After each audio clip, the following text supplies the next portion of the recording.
Meghan panics since Diana's trust fund was only transferred to the JKE in 1993 after Harry's aunt controlled it. Before we get into the specifics of what the beloved Princess Di left behind, a few unknown secrets came to light after her death.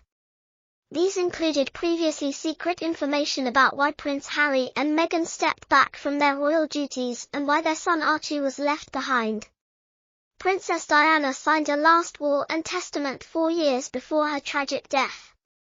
It is understandable that she gifted many of her possessions to her 2 sons, but obtaining that inheritance wasn't exactly as simple. Diana allegedly had a net worth of roughly £21 million, or around $31.5 million at the time. All of our money, stock investments, material possessions including jewelry and clothing, as well as her £17 million divorce payment from Prince Charles, were included in this.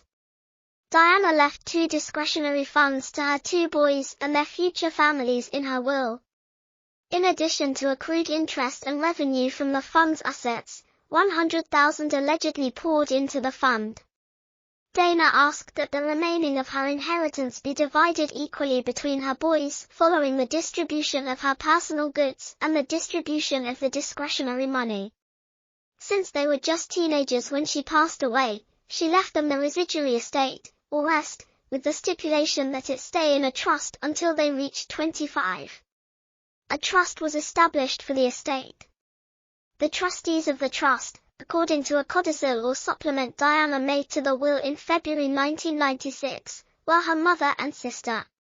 A mother and sister sought and implemented a deviation from the agreement, as it was known in the world, a few months after Diana's passing.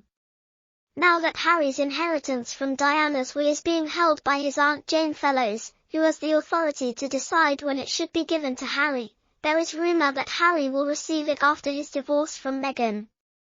Meghan obviously knows this, so she hasn't broken up with Harry yet. It wasn't until she received something from Harry that she truly left. If Harry divorces Meghan, she will have no legal right to Harry's inheritance. They left a life where he had enormous privilege and security as well as an annual income that most of us can't even imagine because he thought they could do better on their own in Hollywood amid the rumor of a Sussex divorce. Harry was receiving roughly $5 million from his father in addition to his income from whatever Diana left him. He also received his income from whatever he received from Diana. Most of his travel expenses, much of their wardrobe expenses, and his worry about medical costs were also covered. Because she underestimated the scrutiny she'd undergo as one of the fam's relationship gurus, Meghan Markle has been criticized as being deluded.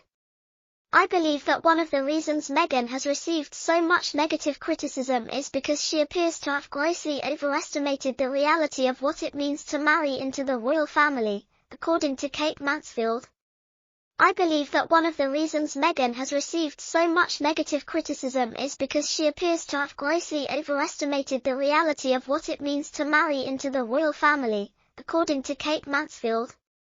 She persisted in demanding seclusion and a perspective on life that would appear to be pure fantasy to the average person. The fact that she married into such a large privilege counts as this, and if she believes she can blackmail the royal family, I'll offer my sympathies to her because it will never happen, even though we could have some sympathy for the breach of privacy.